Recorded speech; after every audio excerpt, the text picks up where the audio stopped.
Hola, ¿cómo están? En el video de hoy vamos a ver las cefaleas. Es un tema bastante fácil de estudiar, lo importante es tener en cuenta los diagnósticos diferenciales para así plantear los tratamientos. La primera que vamos a ver es la cefalea tensional. Es la cefalea más frecuente de todas y suele ser más frecuente en el sexo femenino. En cuanto a la clínica, se suele manifestar como una cefalea opresiva, bilateral y no pulsátil, y la intensidad del dolor suele ser de leve a moderada. Para el tratamiento tenemos el tratamiento del episodio, se suele utilizar la analgesia convencional como el paracetamol o cualquier AINE, y el tratamiento preventivo, en el caso de que sea una cefalea recurrente, tenemos los inhibidores de la recaptación de serotonina o los antidepresivos tricíclicos. Por supuesto, no suele ser frecuente recurrir al tratamiento preventivo, ya que con el episódico suele estar bien. Otra cefalea muy frecuente es la migraña, que es la segunda en frecuencia. También suele ser más frecuente en el sexo femenino y suele predominar entre la primera y tercera década de vida. Como clínica importante, el dolor puede durar de 4 a 72 horas, ¿sí? Es importante porque hay cefaleas que tienen esto de la duración para el diagnóstico diferencial. En este caso suele ser unilateral y de características pulsátiles y dentro de la escala del dolor suele ser moderado a grave. Puede o no presentar el aura, sí, estas alteraciones visuales, también pueden ser otras alteraciones sensoriales, pero lo más frecuente es que sea visual. El paciente que tiene migraña sabe que va a tener el episodio por este tipo de clínica. Aumenta el dolor con el movimiento, si esto es lo que genera también la gravedad del episodio, y además puede o no haber náuseas, vómitos, foto o sonofobia, eso va a depender del paciente, ¿sí? Lo importante es saber las características del dolor. Para el tratamiento tenemos también del episodio, ¿sí?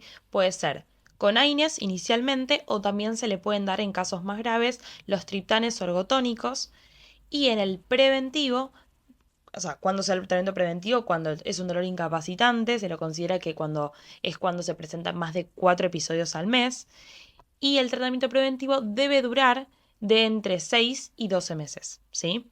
Tenemos los tratamientos clásicos, ¿sí? Están los antiepilépticos, se usa sobre todo el ácido valproico, antidepresivos tricíclicos, tenemos los betabloqueantes y el lisopronil. Son todos fármacos que se cree que están involucrados, digamos, en lo que es la fisiopatología.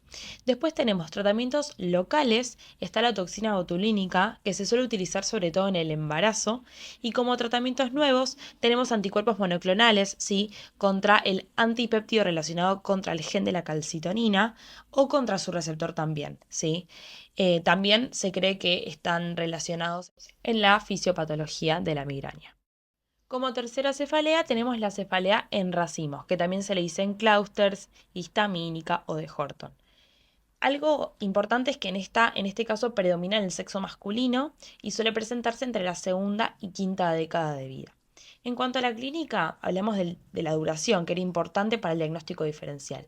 En este caso duran entre 15 y 180 minutos los episodios, y además es importante saber que suele cursar en brotes. En cuanto a las características del dolor, suele ser unilateral, periocular, el paciente le va a referir que le duele el ojo y que es de mucha intensidad y que sobre todo se presenta a la noche. Es una cefalea trigémina autonómica, ¿sí? Por eso es que también se puede presentar con clínica de lagrimeo, hiperemia ocular, rinorrea, edema palpebral, tosis, miosis, rudefacción, hasta incluso sudoración. Pasando al tratamiento, tenemos el tratamiento del episodio. Es importante recordar que en el episodio al paciente es importante administrarle oxígeno a alto flujo y también sea el sumatriptán subcutáneo. Y en cuanto al tratamiento preventivo, se utiliza sobre todo el verapamilo y evitando los desencadenantes, porque el paciente suele referir que con ciertas acciones, por ejemplo, se le desencadena el dolor. Cuarta cefalea, la hemicraniana paroxística. Acá volvemos al sexo femenino, suele ser más frecuente. En cuanto a la clínica, duración del episodio. Son breves, entre 2 y 30 minutos. Y suelen ser varios en el día, es decir, varios episodios cortitos, ¿sí? Entre 5 a 30 episodios al día. Y en cuanto a la clínica, también es trigémina autonómica con la clínica que vimos en la cefalea en racimos. Y por supuesto se presenta hemicraniano, ¿sí? Es en la mitad. Y en cuanto al tratamiento, tenemos la indometacina, que además la buena respuesta a la indometacina ayuda al diagnóstico. Y después tenemos la hemicraniana continua, que es igual a la hemicraniana paroxística, pero en este caso el dolor no es en brotes como episodios breves, sino que es continuo. Y hasta acá llegamos con el video de cefaleas, es un tema breve y como dije, importante recordar duración y características del dolor para los diagnósticos diferenciales y el tratamiento específico de cada una.